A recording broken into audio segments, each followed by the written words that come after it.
The fragile ceasefire holding between the United States and Iran is fraying at its edges, and Israel is making no secret of what it intends to do the moment it breaks entirely.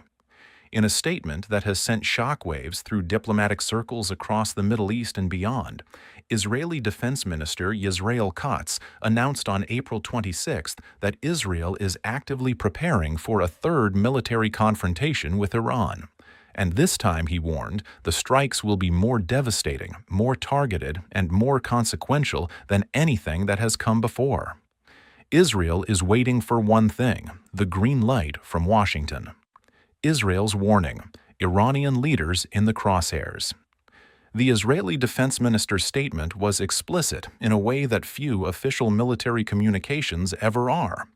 Katz declared that if a third phase of war breaks out, Israel will specifically target Iranian political and military leadership, not just infrastructure, not just missile storage facilities or defense systems, but the individuals who command and direct Iran's military apparatus and govern the Islamic Republic itself. The message was unambiguous. Israel does not intend to merely degrade Iran's military capability in a third strike. It intends to decapitate its command structure.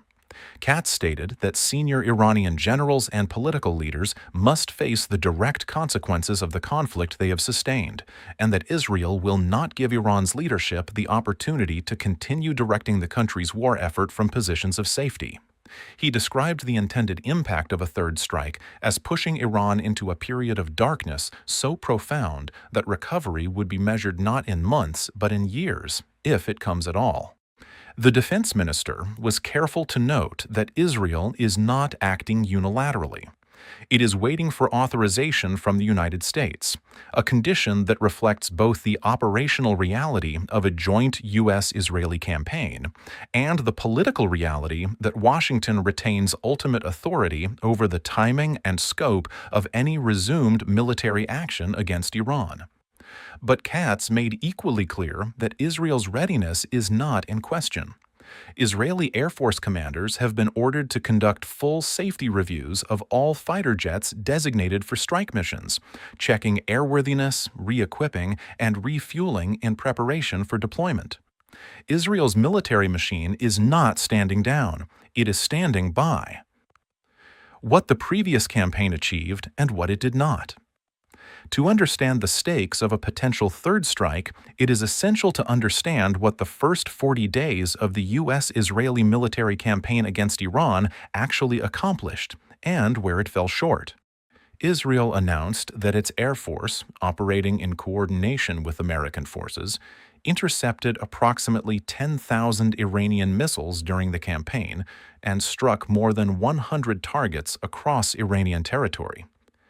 The joint strikes systematically targeted Iran's missile defense infrastructure first, working to suppress and then destroy the surface-to-air missile systems that protect Iranian airspace, before moving on to missile storage facilities, missile manufacturing plants, oil refineries, bridge structures, and military installations across the country. By the end of the initial campaign, both Israel and the United States assessed that the majority of Iran's air defense systems, including advanced platforms designed to intercept incoming aircraft and cruise missiles, had been severely degraded or destroyed. American military commanders confirmed that Iran's ability to deny access to its own airspace had been substantially eliminated, giving U.S. and Israeli aircraft unprecedented freedom of movement over Iranian territory. However, and this is the critical caveat that shapes every subsequent calculation, both Washington and Jerusalem acknowledged that less than 10% of Iran's ballistic missile arsenal was destroyed during the 40-day campaign. Iran's ballistic missiles, its most powerful and most strategically significant weapons, survived the strikes largely intact. Before the April 8th ceasefire, those missiles were used. Iranian ballistic missiles struck multiple targets inside Israel, including strikes on or near Israeli Air Force installations. The overwhelming majority were intercepted by Israel's layered air defense systems, but not all of them. And the ones that got through demonstrated that even a degraded Iran retains the ability to inflict meaningful damage on Israeli territory, a reality that shapes both Israeli public opinion and Israeli military planning in profound ways. Iran's diplomatic refusal. No negotiations under threat. While Israel prepares its military forces and Washington weighs its options, the diplomatic situation continues to deteriorate. Negotiations scheduled for this past weekend, which were expected to represent a critical opportunity to prevent the resumption of full-scale hostilities, collapsed entirely. The United States declined to send its delegation to the negotiating table. Iran, for its part, announced it would not engage in direct negotiations with American counterparts while U.S. warships remain in the Strait of Hormuz, a position it has maintained consistently throughout the ceasefire period. Iranian President Masoud Pezeshkian was direct and uncompromising in articulating Tehran's position. Negotiations conducted under military threat, he stated, do not provide justice for Iran. A country cannot be expected to negotiate fairly when the party it is negotiating with is simultaneously blockading its ports, seizing its ships, and holding its economy hostage through naval force. Iran's precondition for returning to direct talks with America remains unchanged: the withdrawal of U.S. warships from the Strait of Hormuz. Washington has rejected that precondition as categorically unacceptable. The warships are not moving, and so the talks are not happening. President Trump, when asked about the state of negotiations, expressed measured optimism, noting that he perceives signs from Iran suggesting a desire for peace and an eventual agreement reached under American terms.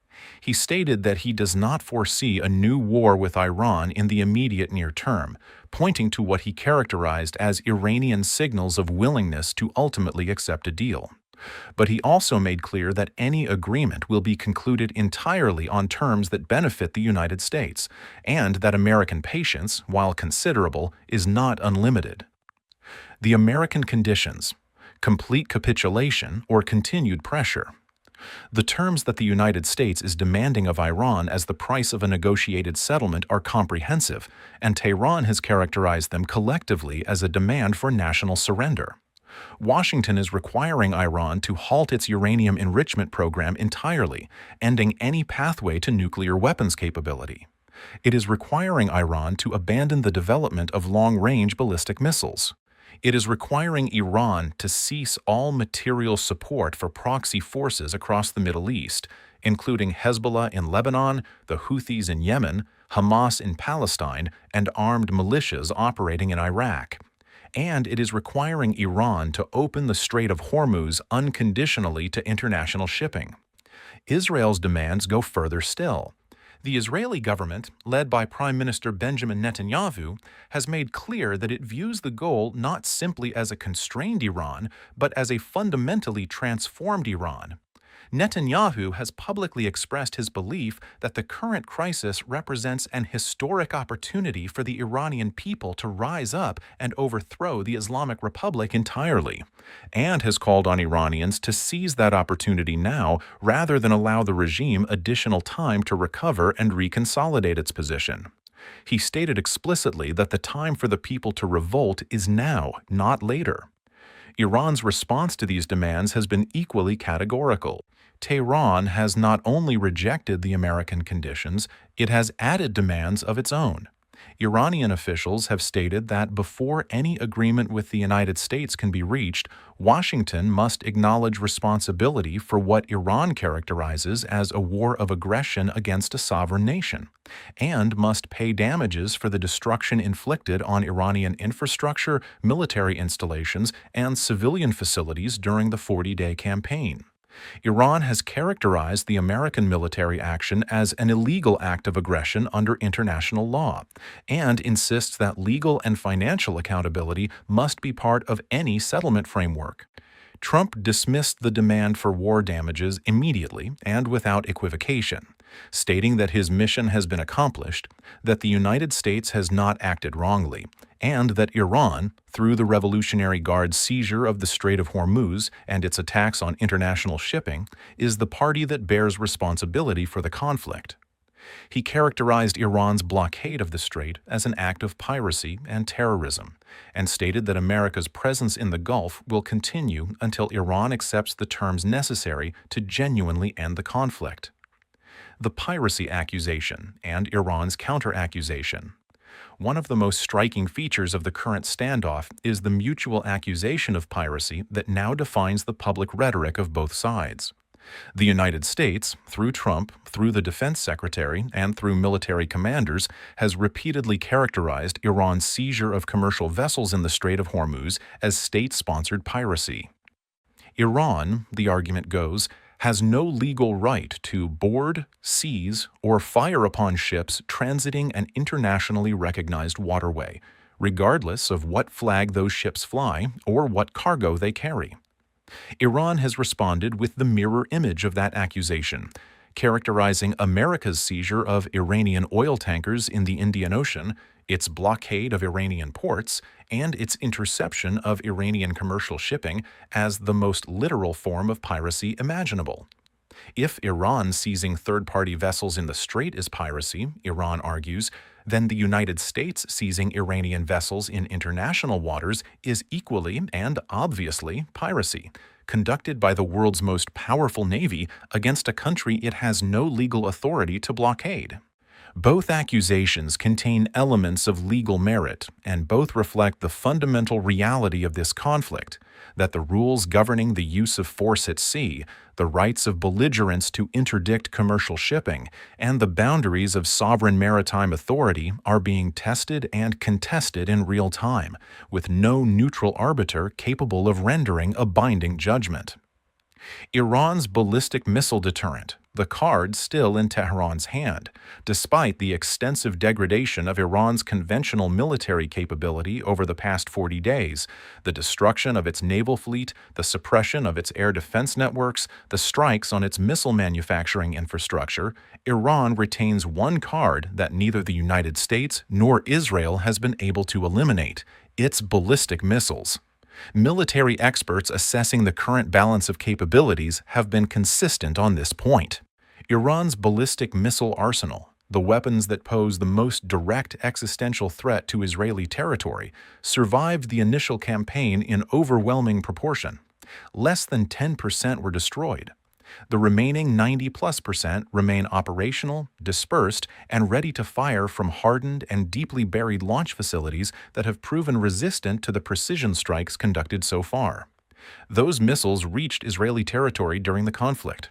Most were intercepted, but the operational mathematics of ballistic missile defense, the ratio of interceptors consumed to missiles defeated, the finite capacity of even the most advanced air defense systems to absorb saturation attacks, mean that a large-scale Iranian ballistic missile salvo against Israel cannot be guaranteed to be defeated without any penetrations.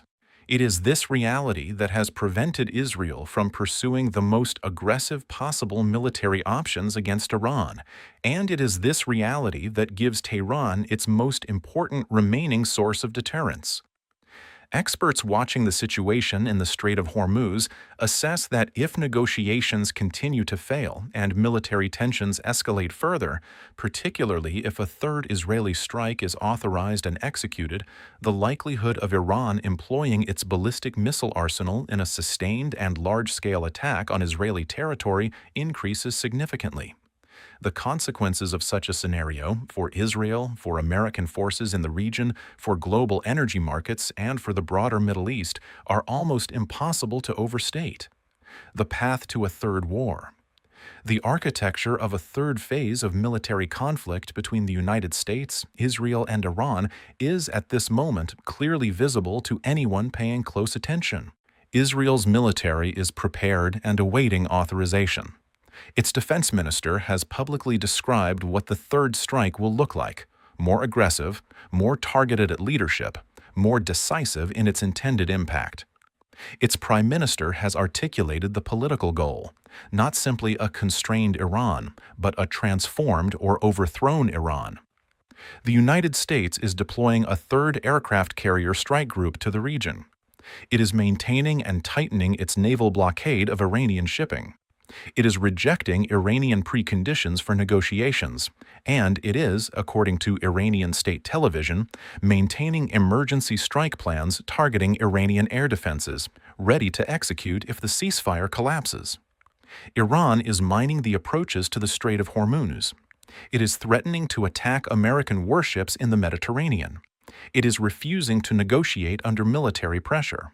And it is maintaining the ballistic missile capability that represents its most potent remaining deterrent. The ceasefire between these forces is not a peace agreement, it is a pause.